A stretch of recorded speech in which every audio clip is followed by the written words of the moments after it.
యెషయా గ్రంథం 51వ అధ్యాయం 3వ వచనం చదువుకుందాం. యెహోవా సియోనును ఆదరించుచున్నాడు, దాని పాడైన స్థలములన్నిటినీ ఆదరించి దాని అరణ్య స్థలములను ఏదెను వలె చేయుచున్నాడు.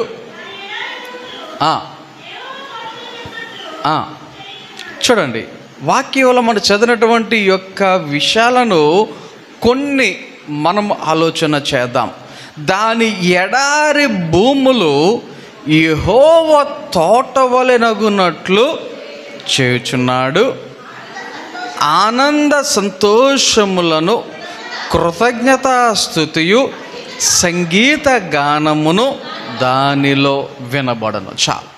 చదవబడిన వాక్యాన్ని ఈ ఉదయకాల సమయంలో కొద్ది నిమిషాలు ధ్యానం చేద్దాం. ఇక్కడ ప్రవక్త అయినటువంటి యెషయా ద్వారా చెప్తున్నటువంటి విషయాలు, ప్రవక్త అయిన యెషయా ద్వారా పలుకుతున్నటువంటి విషయాలు ఏంటి? ఈ విషయాలు అంటే యెహోవా సియోనును ఆదరించుచున్నాడు. ఏం చేస్తున్నాడంట? సియోనును ఆదరించుచున్నాడు. ఓకే, ఇప్పుడు ఎవరికి ఆదరణ అవసరం? ఎవరికి ఆదరణ అవసరం? ఇప్పుడు ఆదరించబడాలి అని ఎవరి గురించి చెప్తారు? ఆదరణ కావాలి అని ఎవరి గురించి చెప్తారు? దుఃఖములో ఉన్నవారు. ఎవరికి చెప్పండి? దుఃఖములో ఉన్నవారు. దుఃఖములో ఉన్నవారు అంటే ఎవరు దుఃఖంలో ఉంటారు? ఏదైనా కష్టం వచ్చినప్పుడు, ఇబ్బంది వచ్చినప్పుడు, దెబ్బ తగిలినప్పుడు, పడిపోయినప్పుడు, చనిపోయినప్పుడు, అలాంటి పరిస్థితుల్లో జనాలు దుఃఖంలో ఉండడం అనేది సహజం. కాబట్టి అలాంటి టైంలో దుఃఖంలో ఉన్నప్పుడు వారికి ఆదరణ అనేది అవసరం. చిన్న పిల్లలకు కూడా ఆదరణ అనేది అవసరం. గమనించండి, పిల్లలు ఏడుస్తున్నప్పుడు వారిని ఎత్తుకొని ఏం కాదు నీకు దెబ్బ తగల, నీకు ఎక్కడ పడిపోయో అని చెప్పి పడిపోయిన స్థలం దగ్గరికి వెళ్ళి ఒక్క తన్ని ఇంకో తన్నేసేనులే అన్నాం అనుకోండి, అదే వాళ్ళకి ఆదరణ. అదే వాళ్ళకి ఏడ్చినటువంటి ఏడుపు అంతా కూడా మనం తన్నేసరికి వాళ్ళకి ఏమైపోద్ది? ఏడుపు ఆగిపోద్ది. లేకపోతే ఏడుస్తున్న వాళ్ళకి ఒక చిన్న చాక్లెట్ చూపెట్టేసరికి ఏడుపు ఆగిపోద్ది. పిల్లలకు కూడా ఆదరణ అవసరం, పెద్దవారికి కూడా ఆదరణ అనేది కావాలి, మనకు కూడా ఆదరణ అనేది కావాలి. ఆలోచన చేయండి, మరి మనకు ఆదరణ ఎలా వస్తుంది? ఆదరణ ఎలా వస్తుంది? మన హృదయములో విచారములు గొప్పగా హెచ్చుగా ఉంటే దేవుని యొక్క గొప్ప ఆదరణ ఏం చేసిందంట? మనకు నెమ్మది కలుగజేస్తుందంట. ఆయన ఆదరణ లేకపోతే మనకేమి లేదు, నెమ్మది లేదు. నీ వాక్యము నన్ను బ్రతికించుచున్నది. ఆ వాక్యమే మనకేం చేస్తుంది? త్రోవకు వెలుగుగా, నడిపించేదిగా, జీవమునిచ్చేదిగా. ఆలోచన చేయండి, మన యొక్క బ్రతుకులో ఎన్ని సందర్భాలలో, ఎన్ని పరిస్థితులలో, ఎన్నిసార్లు ఆదరణ కరువైనటువంటి పరిస్థితులు ఉండుంటాయో మనకి కదా. అయితే వాక్యం చెప్తుంది, దేవుడు ఏం చేస్తాడంట? సియోనును ఆదరించుచున్నాడు. సియోను అంటే సింపుల్గా చెప్పాలంటే ఆయన యొక్క బిడ్డలు. సియోను అనగా ఆయన యొక్క ప్రజలు. ఏం చేస్తాడంట? ఆదరించుచున్నాడు. ఆదరణ కరువైనప్పుడు, ఆదరణ తగ్గినప్పుడు, ఆదరణ లేనప్పుడు, మనకి ఎవరు ఇవ్వనప్పుడు ఆయనే ఏం చేస్తున్నాడంట? ఆదరించేవాడిగా ఉన్నాడు. ఇంకేం చేస్తున్నాడంట? దాని పాడైన స్థలములన్నిటినీ ఆదరించి. చూడండి, ఇప్పుడు కేవలం మనుషులను మాత్రమే కాదు, అవసరమైతే స్థలములను కూడా ఏం చేస్తాడంట ఆయన? ఆదరించుచున్నాడు. స్థలములను ఆదరించడం ఏంటి? కానీ ప్రభు ఏం చేస్తున్నాడు? పాడైన స్థలము ఏదైతే ఉందో ఆ పాడైనటువంటి స్థలాన్ని కూడా ఏం చేస్తున్నాడు? ఆదరించుచున్నాడు. స్థలం పాడవటం అంటే ఏంటి? స్థలము పాడవటం అంటే ఏంటి? మనందరికీ తెలిసినటువంటి విషయాలే. మరి నేను 2 నెలల క్రితమో 3 నెలల క్రితమో దేవుని యొక్క వాక్యములో మనం కొన్ని విషయాలు మరి నేను చెప్పినప్పుడు యాపిల్ గురించి కొన్ని విషయాలు, జల్దర్ ఫలము గురించి కొన్ని విషయాలు, ఒక నెల వాక్యాన్ని మనం విన్నాం జల్దర్ ఫలము గురించి. అప్పుడు చెప్పినటువంటి మాట అప్పుడు చెప్పింది మరొకసారి నేను మీకు గుర్తు చేస్తాను. ఏంటి ఆ మాట అంటే, ఇదే యెషయా గ్రంథములో 14వ అధ్యాయములో మనకి కనబడుతుంది. అపవాది అనేటువంటి వాడు, లూసిఫర్ అనేటువంటి వాడు దేవుని చేత పడద్రోయబడ్డాడు, గెంటివేయబడ్డాడు. మనకి ఈ యొక్క విషయాలు 12వ వచనంలో మనకు కనబడతాయి. తేజో నక్షత్రమా, వేకువ చుక్క, నువ్వెట్లు ఆకాశము నుండి పడితివి. ఆ యొక్క లూసిఫర్ అనేటువంటి వాడు ఆకాశములో ఉండేటువంటి వాడు, దేవుని దగ్గర ఉండేటువంటి వాడు, దేవునితో పాటు ఉండేటువంటి వాడు. అనేకమంది వేల లక్షల కోట్ల సంఖ్యలో ఉన్నటువంటి ఆ యొక్క దేవదూతలలో ఒక దేవదూతగా ఉంటూ, ఒక ప్రధాన దేవదూతగా ఉంటూ దేవునిని ఆరాధించేటువంటి ఒక నాయకుడిగా ఉండేటువంటి వాడు. అయితే ఒకానొక సందర్భములో, ఒకానొక రోజున ఈ యొక్క లూసిఫర్ ఏమనుకున్నాడంటే, నేను కూడా ప్రభువుతో సమానము అని ఎంచుకున్నాడు. అంతే. అలా అనుకున్నాడో లేదో, ఏమయ్యాడు? ఆకాశము నుండి గెంటివేయబడ్డాడు, త్రోసివేయబడ్డాడు, పడిపోయిన తర్వాత గమనించండి, అక్కడే మనకు కనబడుతుంది, జనములను పడగొట్టిన నీవు నేల మట్టము వరకు ఎట్లు నరకబడితివి. ఆకాశమునకు ఎక్కిపోయేదను, దేవుని నక్షత్రములకు పైగా నా సింహాసనమును హెచ్చింతును, ఉత్తర దిక్కునున్న సాబా పర్వతము మీద కూర్చుందును, మేఘ మండలము మీదకి ఎక్కుదును, మహోన్నతునితో నన్ను సమానునిగా చేసుకుందును అని నీవు మనసులో అనుకుంటివి కదా. ఎవరితోనని చెప్పాడా? చాలామంది దేవదూతలు ఉన్నారు అక్కడ. ఎవరితోనని చెప్పాడా? ఎవరితోనూ చెప్పలా. ఎక్కడ అనుకున్నాడు? కేవలం మనసులో అనుకున్నాడు. ఇప్పుడు నా మనసులో ఏమనుకున్నాడు మీకేం తెలుసాయా? నా మనసులో మాట మీకు తెలుసా నేను చెప్తే తప్ప? అవునా? గమనించండి, ఈ లూసిఫర్ అనేటువంటి వాడు కూడా మనసులోనే అనుకున్నాడు. ఏమనుకున్నాడు మనసులో?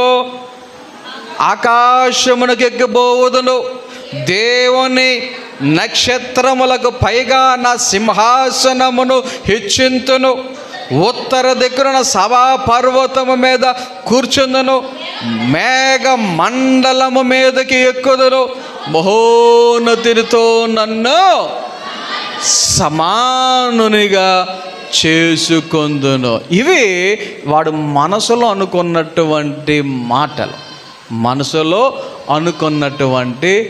మాటలు.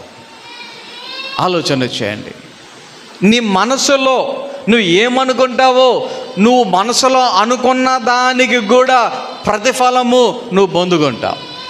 మనసులో నువ్వేమనుకుంటావో నువ్వు అనుకున్న దానికి ప్రతిఫలం అనేది పొందుకుంటావు. గమనించండి, నువ్వు మంచి అనుకున్నావా, మంచి ప్రతిఫలం మనం పొందుకుంటాం. చెడు అనుకున్నావా, దానికి తగ్గ చెడు ప్రతిఫలాన్ని మనము పొందుకుంటాం. దీనికి మీకు ఒక చిన్న ఎగ్జాంపుల్ చెప్తాను. చిన్న ఎగ్జాంపుల్ చెప్తాను. యేసయ్య ఈ భూమి మీద ఉన్నప్పుడు ఒక ఉపమానం చెప్తూ ఒక తండ్రికి 2 కొడుకులు ఉన్నారు. అందులో పెద్దోడికి ఒక పని చెప్పారు, రేయ్ నువ్వు వెళ్ళి పని చెయ్యాలి అన్నాడు. వాడేమన్నాడు? చేస్తాను అన్నాడు. రెండోవాడితో చెప్పాడు, వాడు చేయను అన్నాడు, కానీ చేశాడు. పెద్దోడు ఏమన్నాడు? చేస్తాను అన్నాడు, చేయలేదు. చిన్నోడు చేయను అన్నాడు, చేశాడు. ఈ ఇద్దరిలో ఎవరంటే ఇష్టం? ఎవరు తండ్రి ఇష్ట ప్రకారం చేసినాడు ఎవడు అని చెప్పి అడిగారో లేదా? గమనించండి, మనసులో ఏముందో పైకి ఏం చెప్తావో అది సెకండరీ. పైకి ఏం చెప్పావో సెకండరీ. నేను చేస్తానన్నాడు పైకి, కానీ పోలా. చిన్నాడు పైకి చేయను అన్నాడు, కానీ చేశాడు. ఇద్దరిలో తండ్రికి ఎవరు ఇష్టం అంటే చేసినోడే అన్నారు. అవునా? ఇక్కడ మీరు అర్థం చేసుకోండి, నువ్వు పైకి మాట్లాడేది కాదు. బాగున్నావా అని అడిగితే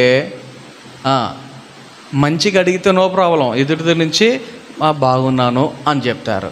లోపల ఏమొస్తుందో తెలుసా? నువ్వెందుకు బాగో, అది బయటికి కనబడదు, బయటికి వినబడదు, బయటికి తెలియదు, కానీ లోపల ఏమనుకుంటాడు వీడు, అడిగితే బాగోడు. అర్థమవుతుందా మీకు? మనం మనసులో ఏదనుకున్నా కూడా అది బయటికి ఎవ్వరికి చెప్పకపోవచ్చు, బయటికి ఎవ్వరికి తెలియకపోవచ్చు. నీ మనసులో ఏమనుకున్నావో దానికి కూడా దేవుని దగ్గర నుంచి ఏముంటుంది? మనకి ప్రతిఫలం ఉంటుంది అని ఖచ్చితంగా గమనించాలి. ఆలోచన చేయండి. మనం ఒకరి గురించి చెడుగా ఆలోచన చేయకూడదు. ఒకరి గురించి బ్యాడ్గా మనము ఆలోచన చేయకూడదు. నా దగ్గరికి ఎవరన్నా వచ్చి ఎవరి గురించి ఏదైనా చెప్పారనుకోండి, అది నేను కల్లారా చూస్తే తప్ప నేను నమ్మను. 1. 2, పోనీ చెప్పినవారు కల్లారా చూస్తే తప్ప నమ్మను. అని చెప్పారా, అంటానా అనుకుంటాను, అంతే. అంతమించి 2 ఆలోచనే చేయను నేను. కారణం ఏంటో తెలుసా? లేనిపోని విషయాలు మనం మాట్లాడితే, జరగని విషయాలు మనం మాట్లాడితే, మనకి తెలియకుండా మనం మాట్లాడితే, గమనించండి, ఎందుకు పోగొట్టుకోవాలి మన ఆశీర్వాదాలు మన చేతులారా? అర్థమవుతుందా? మనం పొందుకోవలసినటువంటి దీవెనలు, మనం పొందుకోవలసిన ఆశీర్వాదాలు ఎందుకు పోగొట్టుకోవాలి? అది నా ప్రశ్న. నా ఆలోచన విధానం అలాగే ఉంటుంది. ఆలోచన చేయండి సార్. కొన్నిసార్లు ఎవరెవరో ఏదేదో ఒకవేళ ఏదైనా మనకి చెప్పినా గుడ్డిగా మనం వెంటనే వత్తాసు పలికేసి మాట్లాడేసామనుకోండి, ఆ మాటలు మాట్లాడినందుకు ఎదుటోడు ఒకవేళ సంతోషపడతాడు, కానీ అది తప్పైతే మనం దేవుని నుంచి వచ్చేటువంటి దీవెనలు, ఆశీర్వాదాలు పోగొట్టుకోవలసినటువంటి పరిస్థితి. ఇక్కడ ఈ లూసిఫర్ అనేటువంటి వాడు మనసులోనే అనుకున్నాడు, బయటికి ఎవ్వరికి చెప్పలా. కానీ ఏమయ్యాడు? గ్రింటి వేయబడ్డాడు, తోసివేయబడ్డాడు, పడద్రోయబడ్డాడు అనేటువంటి విషయాన్ని ఇక్కడ మనము గమనించాలి. వాడు ఏం చేస్తున్నాడు, వాడి యొక్క పనులు ఎలా ఉన్నాయి అని మనం చూస్తే జనములను పడగొడుతున్నాడు. వాడు పడిపోయాడు కదా, ఇప్పుడు ఏం చేస్తున్నాడు? జనములను పడగొడుతున్నాడు. జనరల్గా ఒకని సైకాలజీ ఎలాగుంటుందో తెలుసా? వాడు ఫెయిల్ అయ్యాడు అనుకోండి, ఫెయిల్ అయినోడు వాడు ఏమనుకున్నాడో తెలుసా? నాకులాగా ఇంకోటి ఫెయిల్ అయితే బాగుండు, నాకులాగా ఇంకోటి ఫెయిల్ అయితే బాగుండు. ఎందుకో తెలుసా? ఆడికి జత అనమాట. ఆడు ఫెయిల్ అయ్యాడు, నేను ఒక్కనేనా అని చెప్పుకుంటాకనమాట. అర్థమవుతుందా? ఒకడికి ఏదైనా చీయగాని లేకపోతే ఏదైనా ఇరిగిందనుకోండి, ఏమనుకోవడం తెలుసా? నాకు ఇరిగింది, ఆడు నవ్వాడు కాబట్టి ఆడు కూడా ఇరిదే బాగుండు అనుకుంటాడు. మీకు తెలుసో తెలీదో, హెచ్ఐవి ఎయిడ్స్ అనేది వచ్చిన వాళ్ళు ఇతరులకి ఎలా అంటించాలని ప్రయత్నం చేస్తారంట. ఇతరులకి ఎలా అంటించాలని ప్రయత్నం చేస్తారంట. కరోనా వచ్చినటువంటి టైంలో కొన్ని వీడియోస్ బయటకు వచ్చినాయి. ఏదైనా లిఫ్ట్ ఎక్కాలి అంటే లిఫ్ట్ ఎక్కిన తర్వాత నెక్స్ట్ ఏం చేయాలి? లిఫ్ట్ ఎక్కి అలవాటు ఉన్న వాళ్ళకి తెలుసు. లిఫ్ట్ ఎక్కిన వెంటనే ఏం చేయాలి? మనం ఏ అంతస్తుకి వెళ్ళాలో ఆ అంతస్తు నెంబర్ ఉంటుంది, ఆ నెంబర్ని మనం నొక్కాలి. అయితే కరోనా వచ్చిన టైంలో కొంతమంది చైనా దేశస్తులు ఏం చేసేవారో తెలుసా? చూశారు మీరు ఈ వీడియో ఎప్పుడైనా? లిఫ్ట్ ఎక్కిన తర్వాత ఆ లిఫ్ట్లో ఉండే నెంబర్లు ఎక్కడ ఉండయో ఆ నెంబర్ మీద అని తగ్గేవాళ్ళు. ఆ లిఫ్ట్లో ఆ నెంబర్ల మీద కావాల్సికల్లా దగ్గేవారు. ఎందుకని? ఆ తర్వాత ఎవడైనా లిఫ్ట్ ఎక్కి ఆ లిఫ్ట్లో ఆ నెంబరు నొక్కితే ఆ వైరస్ ఆ చేతికి ఏదోలాగా అంటుకుంటుంది. ఆ చేతికి అంటుకున్న వైరస్ ఏదో ఒక టైంలో కళ్ళు నలుపుకోడా, ముక్కు తుడుచుకోడా, మూతి తుడుచుకోడా అనేటువంటి ఉద్దేశంతో దాని మీద దగ్గేవారు. ఆలోచన చేయండి. ఒకటికి ఏదైనా జరిగితే అది ఇతరులకు కూడా జరగాలి అని చేయటం సహజమైనటువంటి సైకాలజీ. ఇప్పుడు వీడు పడ్డాడు, ఎవడు? లూసిఫర్ అనేటువంటి వాడు పడ్డాడు. అందుకని వాడు ఏం చేస్తున్నాడు? జనములను పడగొడతాం ప్రారంభించాడు. అంటే ఎవరిని? మనల్నే. అటు పడ్డాడు కాబట్టి మనల్ని కూడా పడగొట్టాలి అని ప్రయత్నం చేస్తున్నాడు. తర్వాత ఇంకొక వచనం 17వ వచనంలోకి వచ్చేసరికి, లోకమును అడవిగా చేసి దాన్ని పట్టణములను పాడు చేసిన వాడు ఇతడేనా? ఏం చేస్తున్నాడు? లోకమును అడవిగా చేసి దాని పట్టణములను పాడు చేసిన వాడు ఇతడేనా? ఓకే, గుర్తుపెట్టుకోండి, ఈ విషయాలన్నీ గుర్తుపెట్టుకోండి. రైట్, మనం అసలు వాక్యాల దగ్గరికి వచ్చేద్దాం. యెషయా గ్రంథం 51వ అధ్యాయం దగ్గరికి వచ్చేద్దాం. ఇక్కడ వాక్యంలో చూస్తున్నాం, దేవుడు ఏం చేస్తున్నాడు? సియోనును ఆదరించుచున్నాడు, దాని పాడైన స్థలములన్నిటినీ ఆదరించుచున్నాడు, దాని అరణ్య స్థలములను ఏదేను వలె చేయుచున్నాడు. ఏం చేస్తున్నాడంట? అరణ్య స్థలములను ఏదేను వలె చేయుచున్నాడు. ఇప్పుడు ఈ లూసిఫర్ అనేవాడు ఏం చేశాడు? ఈడ మంచిగా ఉన్నటువంటి స్థలములను అడవిగా చేసి పాడు చేశాడు. అడవిగా చేసి పాడు చేశాడు. ఎవడు? లూసిఫర్, అంటే అపవాది, అంటే సాతాను. ఇప్పుడు దేవుడు మరల ఏమనుకుంటున్నాడు? పాడైన స్థలములను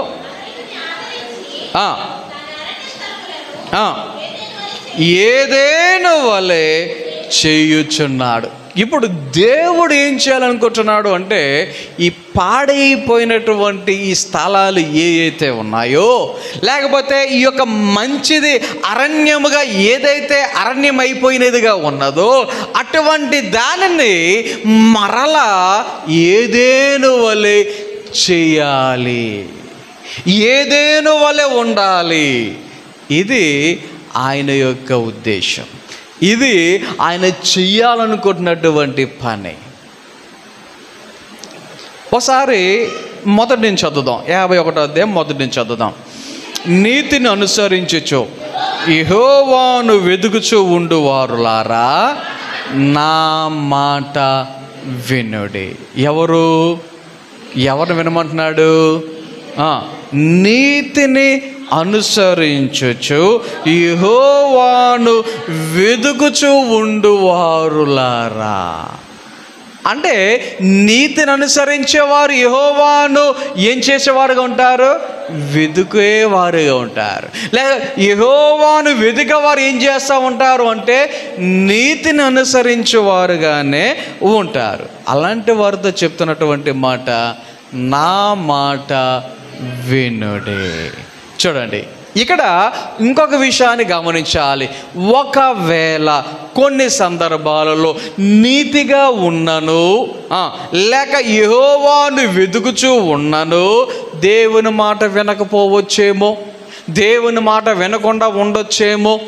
కారణం ఏంటంటే దేవుడు ఆదాము అవ్వలను సృజించిన తరువాత నీతిగానే దేవుడు వారిని సృజించాడు, యథార్థంగానే సృజించాడు, లేకపోతే పరిశుద్ధులుగానే దేవుడు వారిని సృజించాడు. అంత బాగానే ఉంది, చక్కగా నీతిమంతులుగా ఉన్నారు, యెహోవాను వెతుకుచూ ప్రతిరోజు ఉండేటువంటి వారు. కానీ ఒకానొక దినమున వారు దేవుని మాట విన్నారా? దేవుని మాట విన్నారా? ఆయన మాట వినలా. ఆయన తినొద్దన్న పండుని వారు తినడం జరిగింది. అందుకనే ఇక్కడ వాక్యం చెప్తుంది, ఆయన మాట వినుడి. ఎవరి మాట వినాలి? ఆయన మాట వినుడి. ఆలోచన చేయండి. తెల్లారి లెగిస్తే ఎవరిదో ఒక మాట మనం వింటానే ఉంటాం, ఎవరో ఒకరి మాట మనము వింటూనే ఉంటాం కదా.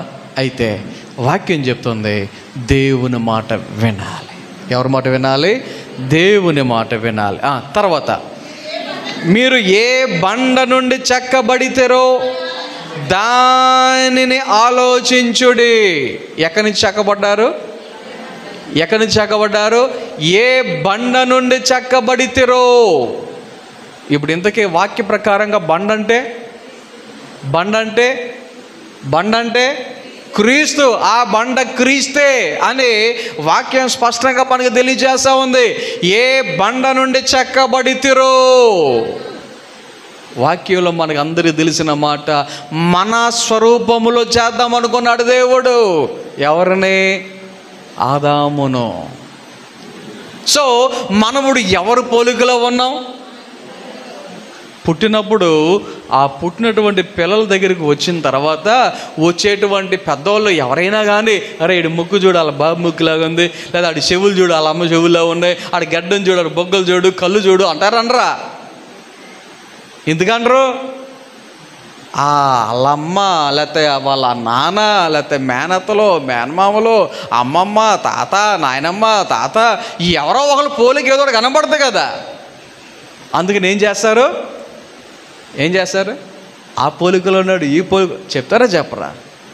మరి ఇప్పుడు ఇక్కడ వాక్యంలో మనం గమనిస్తే ఎవరి ఆకారములు చెక్కబడ్డాం? ఆలోచన చేయండి. వాక్యం చెప్తుంది, ఏ బండ నుండి చెక్కబడితురు దాన్ని ఆలోచించుడి. మనం ఎప్పుడు కూడా ఒక విషయాన్ని ఆలోచించాలి. ఏంటంటే, నేను దేవుని పోలికలు చెక్కబడితేనే. ఎవరి పోలిక? దేవుని పోలిక. ఆయన పోలికలు చెక్కబడ్డాం కాబట్టి మన యొక్క పనులు, మన యొక్క క్రియలు, మన నడవడిక, మన ఆలోచన ఎలా ఉండాలి అంటే ఆయన ఎలాగ ఆలోచిస్తాడో అలాగే మనం ఆలోచించాలి. దేవుడు ఎలాగ ఆలోచిస్తాడో మనము కూడా అలాగే ఆలోచించేవారుగా ఉండాలి.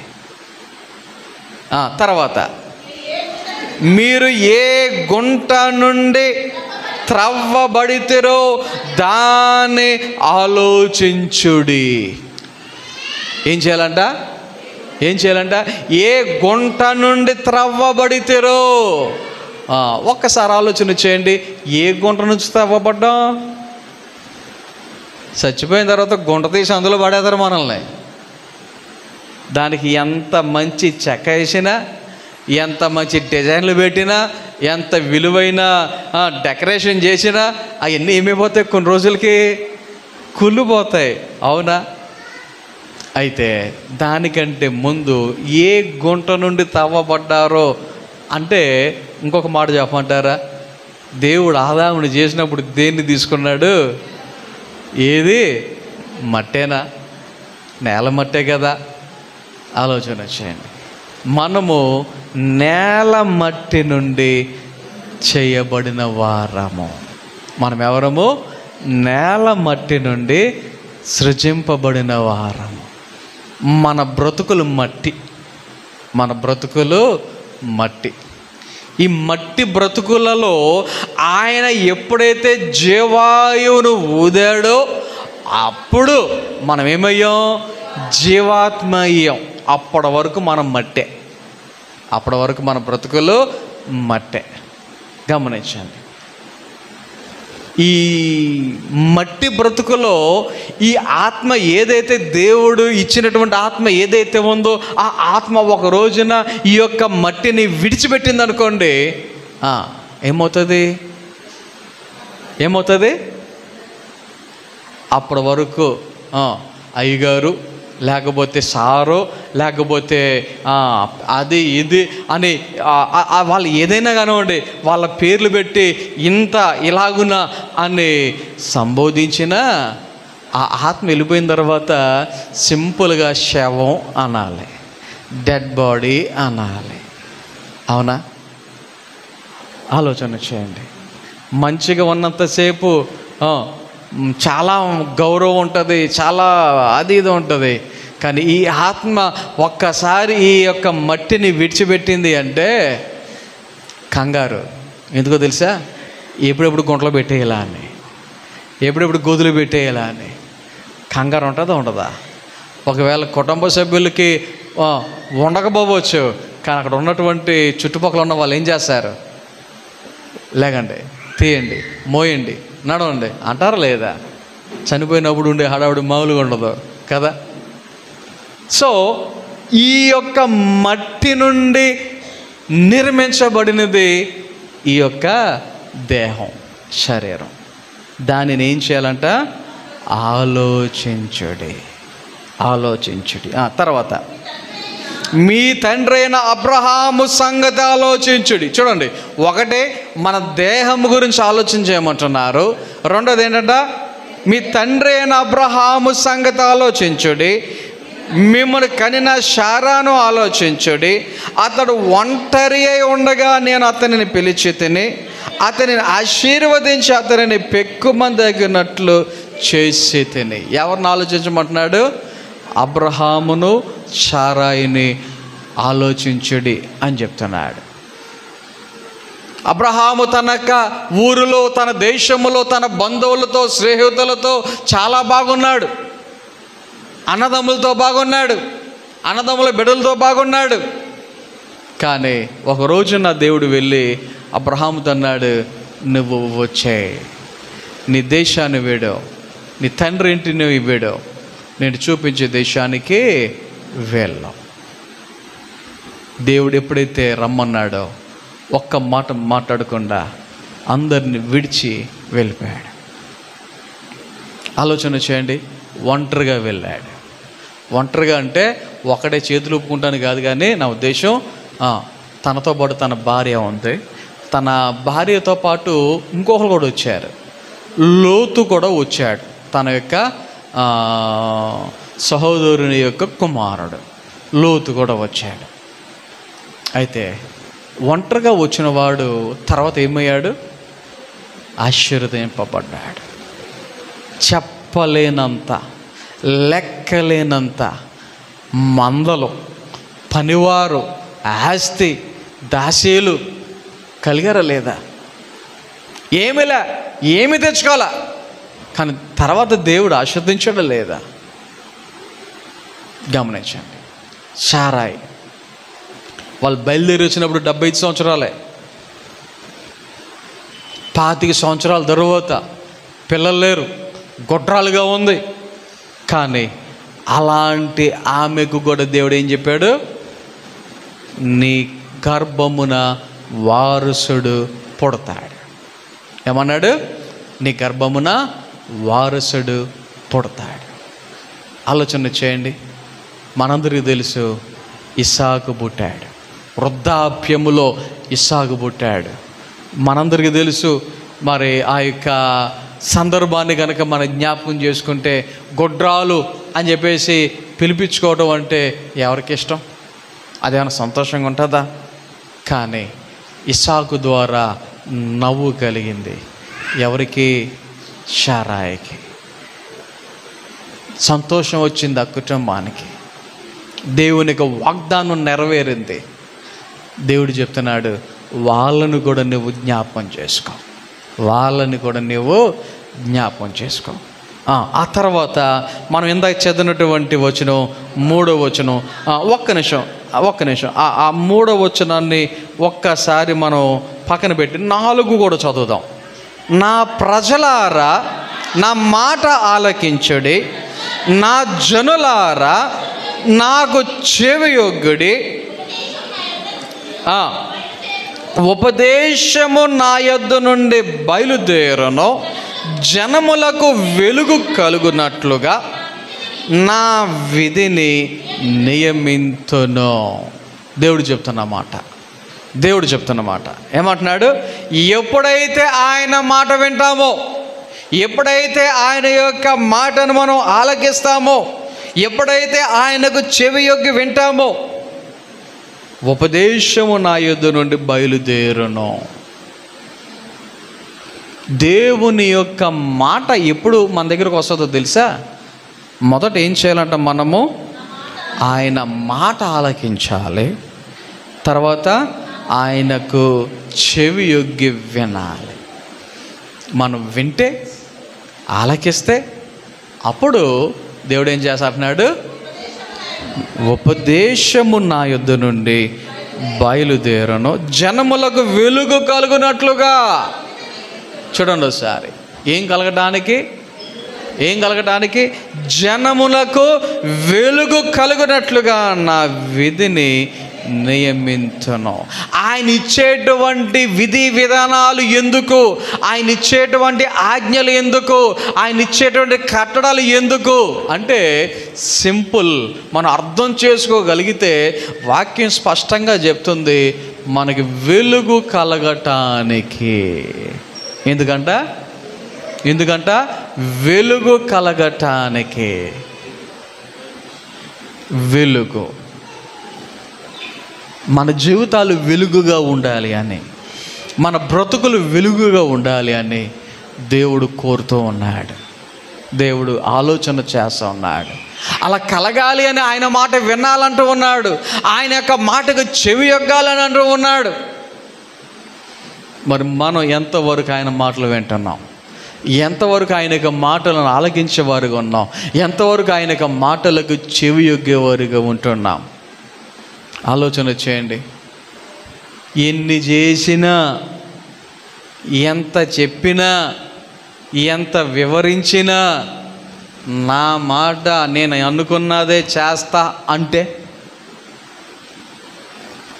ఒకడికి డౌట్ వచ్చిందంట, నేను చచ్చాను అని. డౌట్ వచ్చిందంట. డౌట్ వచ్చి పక్కనోడితో చెప్పాడంట, రే నేను చచ్చిపోయాను రా అన్నాడంట.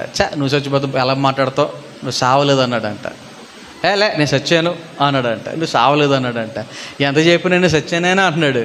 ఓరే బాబు, నీకు ఎలా చెప్పాలి? పోనీ పక్కన ఇంకోని అడుగు, ఆడేం చెప్తాడో చూద్దాం అంటే ఆడి దగ్గరికి వెళ్ళాడంట.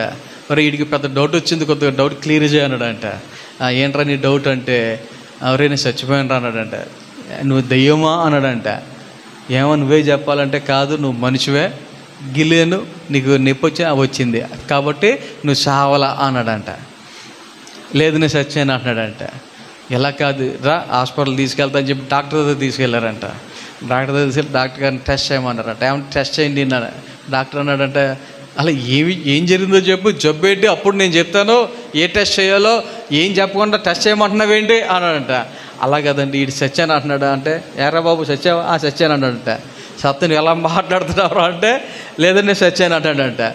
డాక్టర్ గారు చాలాసేపు చాలా మాటలు మాట్లాడి ఎంత చెప్పినా వీడు నేను చచ్చాను ఇంకా అదే మాట. సరే అండి, డాక్టర్ గారు కోపం వచ్చి ఒక చిన్న చాకు తీసుకుని చక్కమని కోసారంట. ఇక్కడ కోస్తే ఏమొస్తుంది? రక్తం వస్తుంది. ఆ డాక్టర్ గారు అన్నారంట, ఒరే ఇప్పుడు చెప్పరా ఏంటి నువ్వు చచ్చావో బతికావంటే చచ్చా. ఒరే రక్తం వస్తుంది గారంటే నాకు అర్థమైంది సార్ అన్నాడంట. ఏం అర్థమైందంటే చచ్చిపోయిన తర్వాత రక్తం అవుతుందని అర్థమైంది అన్నాడంట. ఆలోచన చేయండి ఒకసారి. కొంతమంది ఉంటారు, నేను పట్టుకున్న కుందేలుకి 3 కాళ్ళు అన్నట్టుగా వాదించి వాక్యాలు మనం ఎన్ని విన్నా, వాక్యాలు ఎన్నిసార్లు మనము ఆలకించినా, మన యొక్క ప్రవర్తన మారకపోతే, మన యొక్క క్రియలు మారకపోతే, మన ఆ చెడు ఆలోచన విధానం మారకపోతే ఇంక ఎందుకు చెప్పండి అలాంటి బ్రతుకులు మనకి? అర్థమవుతుందా? దేవుని యొక్క వాక్యంలో దేవుడు చెప్తున్నాడు, ఆల్రెడీ మన పరిస్థితులు ఏమైనాయో తెలుసా? అరణ్యమైపోయినాయి, మన బ్రతుకులు అడవిగా అయిపోయినాయి.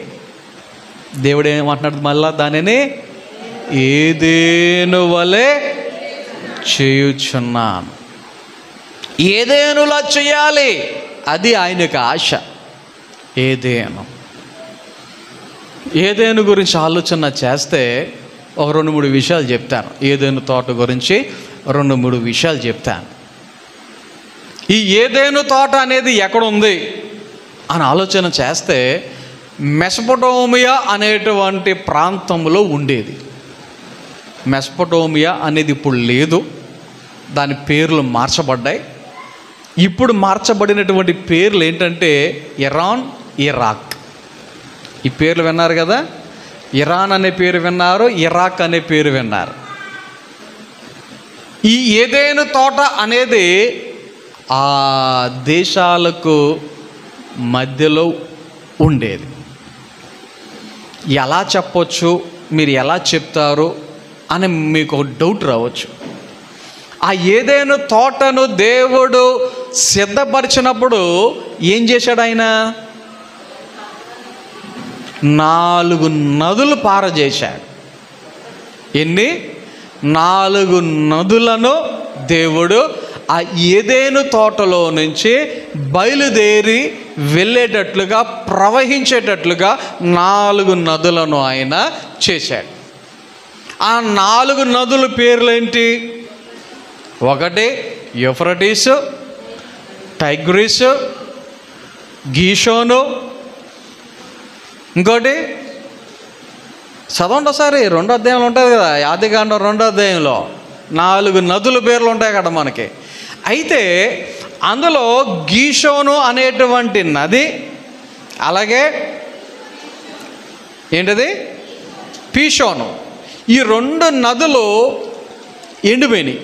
ఆ 2 నదులు ఎండిపోయినాయో లేకపోతే దేవుడు మరి మరుగయ్యేటట్లుగా చేసాడో మనకు తెలియదు. కానీ ఫ్లడ్ ఎప్పుడైతే నోవహు కాలంలో మరి ఫ్లడ్ వచ్చిందో, ఆ ఫ్లడ్ వచ్చినప్పుడు ఏదేను తోటతో సహా అవన్నీ కూడా మరుగు చేయబడ్డాయి. ఏమయ్యాయి? మరుగు చేయబడ్డాయి. 2 నదులే మిగిలి ఉన్నాయి. ఇంకా 2 నదులే మిగిలి ఉన్నాయి. ఆ మిగిలినటువంటి ఆ 2 నదులు ఏంటి అంటే వాక్యంలో మనం చదువుతున్నాము కదా, హిద్కియేలు, యూఫ్రటీస్. హిద్కియేలు అనేటువంటి నదికి మరొక పేరు టైగ్రిస్. హిద్కియేలు అనేటువంటి నదికి మరొక పేరు టైగ్రిస్. ఈ టైగ్రిస్ అనేటువంటి నది ప్లస్ యూఫ్రటీసు అనేటువంటి నది, ఈ 2 నదులు ఎప్పటికీ ఉన్నాయి. ఈ టైగ్రిస్ అనేటువంటి నది 4 దేశాల గుండా ప్రవహిస్తూ ఉంటుంది. ఒకటి టర్కీ, ఇరాన్, ఇరాక్, కువైట్. ఈ 4 దేశాల గుండా ఈ నది ప్రవహిస్తూ ఉంటుంది. కొంతమంది చెప్పేటువంటి మాటలు ఏంటంటే, ఆ ఏదేను వనము నుంచి ఈ 4 నదులు 4 దిక్కులకు సూచన. ఏంటది? 4 దిక్కులకు సూచన. జనరల్గా మనకి ఎన్ని దిక్కులు ఉన్నాయి? 4. తూర్పు, పడమర, ఉత్తర, దక్షిణం అని చెప్పి మనకు తెలుసు కదా. నార్త్, ఈస్ట్, వెస్ట్, సౌత్ అని. న్యూస్ అని చెప్పేసి మనం చదువుతాం, వింటాం కదా న్యూస్ అని. ఆ న్యూస్కి కూడా కొన్నిసార్లు కొంతమంది ఏమంటారు తెలుసా? నార్త్, ఈస్ట్, వెస్ట్, సౌత్ అని చెప్పేసి అంటారు. సరే, మన టాపిక్ అది కాదు. కానీ ఈ 4 దిక్కుల వరకు నీళ్లు వెళ్ళాలి. నీరు అనేది మానవునికి, భూమికి చాలా అవసరం కదా. నీరు అనేవి మానవునికి, భూమికి, పంటలకి, జంతువులకి, చేపలకి చాలా అవసరం. కాబట్టి ఈ నదులు ఏదేను వనము నుండి 4 వైపులా ప్రవహించేవి అంటానికి ఇది ఒక సూచన. అయితే బైబిల్లో ఒక మాట రాయబడింది యూఫ్రటీస్ నది గురించి. ఆ రాయబడిన మాట ప్రకారంగా చాలామంది ప్రస్తుతం చాలా అంటే చాలా భయపడుతున్నటువంటి పరిస్థితులు కూడా ఉన్నాయి. ఎందుకో తెలుసా? ఈ యూఫ్రటీస్ నది అనేది ఒకానొక రోజున ఎండిపోద్ది. ఏమవుద్ది? ఒకానొక రోజున ఎండిపోద్ది. ఆ ఎండిపోయినప్పుడు ఈ జరిగేటువంటి పరిణామాలు ఏంటి అంటే ఆయన రాకడ సమీపం అవుతుంది అని. అంతేకాదు ఇంకోటి కూడా జరుగుతుంది. ఈ యూఫ్రటీస్ నది ఎండిపోయిన తర్వాత అందులో నుంచి 4 దెయ్యాలు బయటకు వస్తాయంట. ఎన్ని? 4. అవి బయటకు వచ్చినప్పుడు ఏమవుతుందో తెలుసా?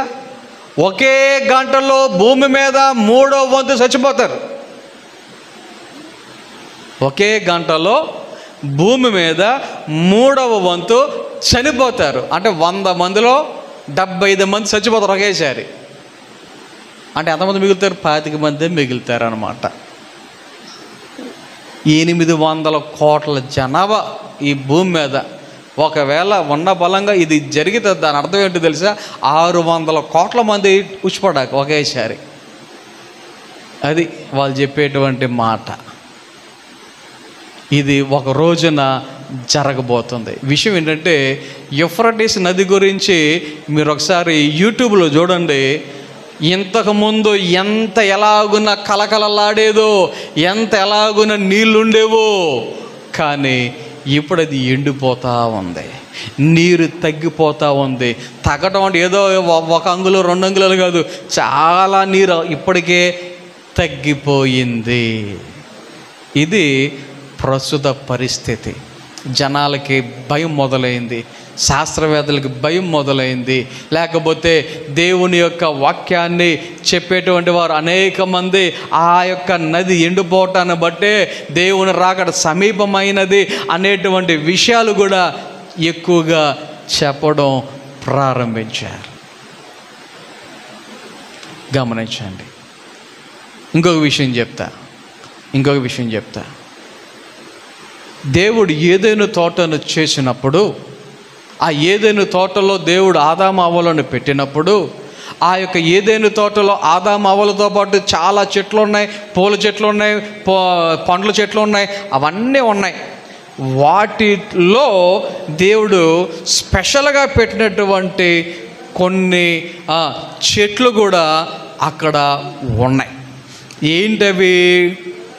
ఏంటి అక్కడ 9వ వచనంలో చదివితే, ఆదికాండం 2వ అధ్యాయములో, ప్రతి వృక్షమును, ఆ తోట మధ్యను జీవవృక్షమును, మంచి చెడ్డల తెలివినిచ్చు వృక్షమును నేల నుండి మొలిపించెను. చాలా చెట్లు ఉన్నాయి. వాటిలో ఒక 2 ప్రత్యేకమైనవి ఉన్నాయి. ఒకటి జీవవృక్షం ఉంది, 2 మంచి చెడ్డల తెలివినిచ్చు వృక్ష ఫలమును కూడా ఉన్నాయి. అయితే దేవుడు ఏమన్నాడు? ఈ యొక్క తోటలో నువ్వు ఎక్కడికైనా వెళ్ళు, ఏదైనా చేయి, ఏదైనా తిను, అంతా బాగానే ఉంది. కానీ ఏమన్నాడు? మంచి చెడ్డ తెలివినిచ్చు వృక్ష ఫలములను నీవు తినకూడదు, నీవు వాటిని తిను దినమున నిశ్చయముగా చచ్చెదవు. చూడండి, జీవవృక్ష ఫలాన్ని తినొద్దని చెప్పలేదు దేవుడు. అక్కడ మంచి చెడ్డల ఫలమునిచ్చే చెట్టును మాత్రం, ఆ వృక్ష ఫలమును మాత్రం తినొద్దు అన్నాడు. కానీ అపవాది అనేవాడు ఏం చేశాడు? వాడు పడద్రోయబడిన వాడు, జనాలను పడగొట్టాలి అని అనుకునేటువంటి వాడు. ముందే చెప్పాను కదా ఈ విషయాలన్నీ. అలాంటి వాడు వచ్చి ఏం చేస్తున్నాడు? ఈ ఆదాము అవ్వలతో దేవుడు ఏదైతే తినకూడదో అని చెప్పాడో ఆ పండునే తినిపించాడు. ఆ పండునే తినిపించాడు. గుర్తుపెట్టుకోండి. నేను ఒక విషయం చెప్తాను, మీకు ఒక విషయం చెప్తాను. అదేంటంటే, ఈడు ఆల్రెడీ ఎలాంటి వాడు? పడద్రోయబడినవాడు, పడగొట్టబడినవాడు. బాగా గుర్తుపెట్టుకోండి. ఇప్పుడు జనరల్గా నరకం అనేది ఎవరి గురించి సిద్ధం చేయబడింది? అపవాదికి వాడితో పాటు వచ్చినటువంటి కొంతమంది బ్యాచ్ ఎవరైతే ఉన్నారో వాళ్ళ కొరకు నరకం అనేది సిద్ధపరచబడింది. బాగా గుర్తుపెట్టుకోండి. మన కోసం కాదు, నరకం అనేది మన కోసం కాదు, దేవుడు సిద్ధపరిచింది. ఎవరి కోసం? అపవాదికి అతనితో పాటు వచ్చినటువంటి బ్యాచ్ కోసం సిద్ధపాటు చేసినది ఆ నరకం. మనకి ఏం సిద్ధపరిచాడు దేవుడు? ఏదైనా తోటను సిద్ధపరిచాడు దేవుడు. ఏదైనా తోటలో ఉండమన్నాడు, కొన్ని ఇన్స్ట్రక్షన్స్ చెప్పాడు. చెయ్యొద్దు, తినొద్దు. ఆ మాట వింటే మనుషులు ఎక్కడ ఉండేవారు? ఏదైనా తోటలోనే ఉండేటువంటి వారు. కానీ దేవుడు తినొద్దన్న పండుని, దేవుడు ఇచ్చిన ఆజ్ఞను మనము నెరవేర్చకుండా ఆ యొక్క ఆజ్ఞను మీరే ఆ పండు తినేటట్లుగా ప్రేరేపించాడు అపవాది. ఆ పండు తినొద్దన్న పండు తిన్నందుకు గాను ఏం జరిగింది? మానవుడు పాపం చేశాడు. మానవుడు ఏం చేశాడు? పాపం చేశాడు. ఆయన యొక్క ఆజ్ఞను అతిక్రమించాడు. దేవుని యొక్క ఆజ్ఞను అతిక్రమించాడు. ఇప్పుడు ఏం జరిగిందో చెప్పమంటారా? మానవునికి దేవుడు ఎలాంటి అధికారం ఇచ్చాడు? దేవుడు మానవునికి ఏ అధికారం ఇచ్చాడు? 1వ అధ్యాయంలో కనబడుద్ది మనకి. భూమి మీద సమస్తమును ఆయన మనిషిగా ఉన్న ఆదాము చేతికి దేవుడు ఏం చేశాడు? వాటిని అప్పగించాడు. అవునా? అక్కడ వాక్యంలో మనకు కనబడుతుందిగా, నీవు భూమిని నిండించి దానిని లోబరుచుకొనుడి. భూమిని లోబరుచుకునేటువంటి అధికారం ఎవరికి ఇచ్చాడు దేవుడు? మనిషికి ఇచ్చాడు. భూమిని లోబరుచుకునే అధికారం దేవుడు ఎవరికి ఇచ్చాడు? మనిషికి ఇచ్చాడు. కానీ దేవుడు మనిషికి ఇచ్చిన అధికారాన్ని ఎవడు దొంగిలించాడో తెలుసా? అపవాది దొంగిలించేశాడు మన దగ్గర నుంచి. మన దగ్గర నుండి అపవాది ఆ అధికారాన్ని దొంగిలించేశాడు. ఆదాము అవ్వలు ఆ యొక్క అధికారాన్ని, దేవుడు తినొద్దన్న పండుని తినడం వలన ఆ అధికారం ఎవరికి అందేటట్లుగా చేశారు? అపవాదికి అందేటట్లుగా చేశారు. ఇప్పుడు వాడి కోసం సిద్ధపరిచినటువంటి ఆ నరకానికి ఆడొక్కడే వెళ్ళటం కాదు, ఆడితో పాటు ఎవరిని తీసుకుపోతున్నాడు? ఇప్పుడు మనుషులను కూడా తీసుకుపోతున్నాడు. అది వాడి ప్లాన్. వాడి టార్గెట్ ఏంటి అంటే మనుషులను నరకానికి తీసుకెళ్తామే వాడి ప్లాన్. బాగా అర్థం చేసుకోండి. దేవుని ప్లాన్ ఏంటి? ఈ అడవిగా మారిపోయిన, అరణ్యముగా మారిపోయిన ఈ భూమిని మరలా ఏదేను తోటగా చేయటం అనేది దేవుని ప్లాన్. ఇప్పుడు ఎవరి ప్లాన్ని ఫాలో అవుదాం? ఎవరి ప్లాన్ని మనము ఫాలో అవుదాం? నరకానికి వెళ్ళే ప్లాన్ ఫాలో అవుదామా? ఏదేను తోటగా తయారు చేసేటువంటి ప్లాన్ని ఫాలో అవుదామా? అది చూడటానికి ఎలాగుంటుంది? రమ్యమైనదిగా కనబడుద్ది, కంటికి అందమైనదిగా కనబడుద్ది, ఉల్లాసంగా కనబడుద్ది, సంతోషంగా కనబడుద్ది. అబ్బా సుఖం అంటే ఇదేరా అన్నట్టుగా కనబడుద్ది. ఇదేమో పరిశుద్ధంగా జీవించాలి, అబద్ధాలు ఆడకూడదు, దొంగతనాలు చేయకూడదు, మోసం చేయకూడదు, ఒకళ్ళొక మాట అనకూడదు, ఆడి కొట్టినా తిట్టినా మనం తిరిగి కొట్టకూడదు, తిట్టకూడదు. ఏది బాగుంటుంది మనిషికి? దేనికి ఒప్పుకుంటాడు మనిషి? ఆలోచన చేయండి. ఏదేను తోట వలె దేవుడు తిరిగి చేయాలనుకుంటున్నాడు. అపవాదేమో నరకానికి తీసుకుని వెళ్దామని అనుకుంటున్నాడు. ఇప్పుడు మధ్యలో మనం ఉన్నాం, సెంట్రల్ లైన్లో మనం ఉన్నాం. లెఫ్ట్కి వెళ్తే ఒకవైపు, రైట్కి వెళ్తే ఒకవైపు, నరకం ఒకవైపు, పరలోకం ఒకవైపు. ఏది ఎంచుకుందాం? దేనిని మనము ఎంచుకుందాం? దేవుని యొక్క వాక్యం చెప్తోంది, దాని అరణ్య స్థలములను ఏదేను వలె చేయుచున్నాడు, దాని ఎడారి భూములు యెహోవా తోట వలె అగునట్లు చేయుచున్నాడు. ఎడారి భూములు, చొక్క నీరు దొరకదు, అయినా సరే దానిని ఏం చేస్తాడంట ఆయన? యెహోవా తోట వలె అగునట్లు చేయుచున్నాడు. ఆదికాండం 13వ అధ్యాయంలో మనకు ఒక మాట కనబడుతుంది. అబ్రహాము లోతుకు వచ్చినటువంటి సంభాషణ అది. నువ్వు ఎటు వెళ్తావో వెళ్ళు, దానికి ఆపోజిట్ డైరెక్షన్లో నేను వెళ్తాను అంటే లోతు ఒక ప్రాంతాన్ని చూశాడు. ఆ ప్రాంతం లోతుకి ఎలా కనబడిందంట? ఎలా కనబడింది?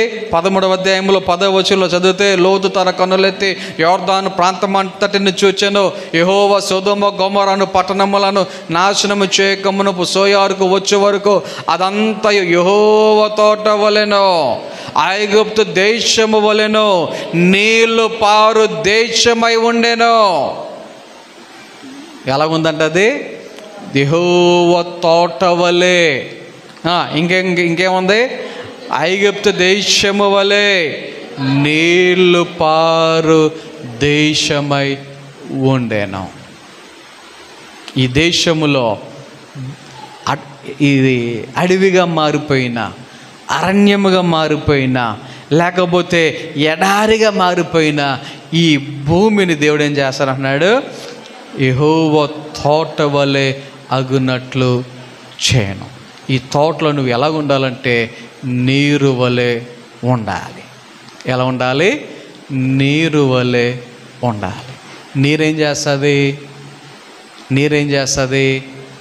జీవింపచేస్తుంది, దాహాన్ని తీర్చేదిగా ఉంటుంది. అలిసిపోయినప్పుడు, సొమ్మసిల్లినప్పుడు అది మరలా తెప్పరిల్లేటట్లుగా చేస్తుంది. అవునా? మనం ఇతరులకు అలాగే ఉండాలి. జీవాన్ని ఇచ్చేవారుగా, తెప్పరిల్లేవారుగా, సొమ్మసిలిన వారిని తిరిగి మరలా యాక్టివ్గా చేసేవారుగా మనం ఉండాలి. నీ మాటలను బట్టి, నీ క్రియలను బట్టి, నీ నడవడికను బట్టి, నీ జీవితాన్ని బట్టి ఇతరులకు జీవం కలిగేటువంటిదిగా ఉందా? ఇలాంటి వాడా అన్నట్లుగా మనల్ని చూసి అసహించుకునేటట్టుగా ఉందా? మన బ్రతుకులు అలా ఉన్నాయి. వాక్యం చెప్తుంది, ఆనంద సంతోషములను, కృతజ్ఞతాస్తుతియు, సంగీత గానమును దానిలో వినబడను. దేనిలో? ఎడారిగా ఉన్నటువంటి ఆ యొక్క భూమి, లేకపోతే అరణ్యముగా మారినటువంటి భూమి ఎప్పుడైతే తిరిగి తోట వలె అవుతుందో, ఎప్పుడైతే దేవుని తోట వలె ఉంటుందో, అప్పుడు అందులోంచి ఏం వినపడతాయంట? ఆనంద సంతోషములు. మన పొలం ఎండిపోతే ఆనందపడతామా? పచ్చగా ఉంటే ఆనందపడతామా?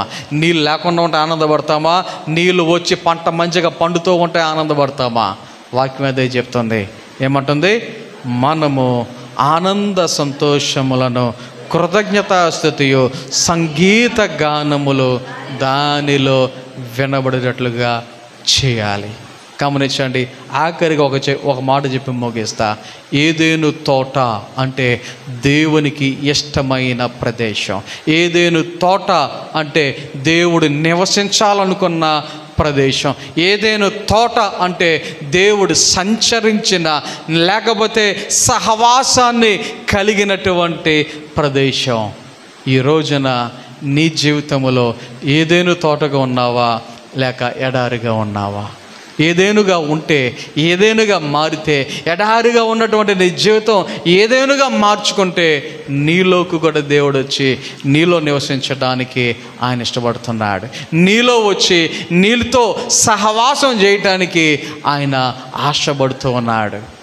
ఈ ఉదయకాల సమయంలో మన జీవితాలను పరిశీలన చేసుకొని, ఎడారిగా మారిపోయిందేమో, అరణ్యముగా మారిపోయిందేమో, లేకపోతే ఒక అడవిలాగా మారిపోయిందేమో, మన జీవితాన్ని ఆయన వాక్యాన్ని బట్టి మనము మరలా జీవాన్ని తెచ్చుకొని, నీటిని తెచ్చుకొని, ఏదైనా తోట వాళ్ళు మార్చుకొని ఆయనకు ఒక మంచి ప్లేస్, ఆయన సహవాసము చేయటానికి, నివాసము చేయటానికి యోగ్యమైనటువంటి ఒక మంచి స్థలముగా మన జీవితాలను మార్చుకుందాం. కొద్ది మాటలు దేవుడు మన వినికిడిలో ఫలింపచేసి నడిపించును గాక.